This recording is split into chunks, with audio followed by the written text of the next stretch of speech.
হচ্ছে ফুটছে।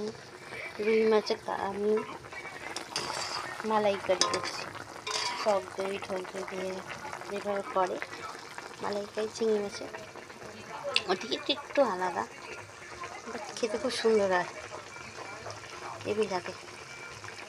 এই যে আমি রুই মাছের এখন কালিয়া তৈরি করছি।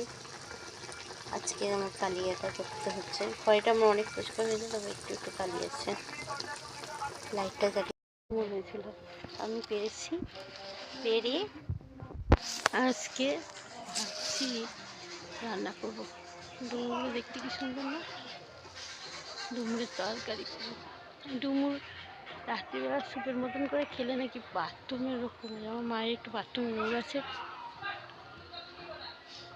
না, আজ আমার মুডটা অফ আছে, তাই আমি ডুমুরটা রান্না করিনি।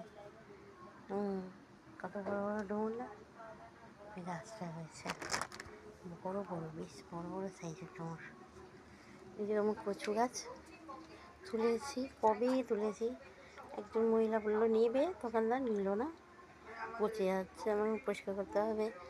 থেকেও বড় বড় কচু গাছ আছে, যেগুলো ভেবেছিলাম এক্সিবিশনে দেবো, ওখানে আছে, দেখাবো পরে একদিন। লাগানো আছে লাউ, নারকেল তো হয়েছে, নারকেল গাছে নারকেল পেয়েছি।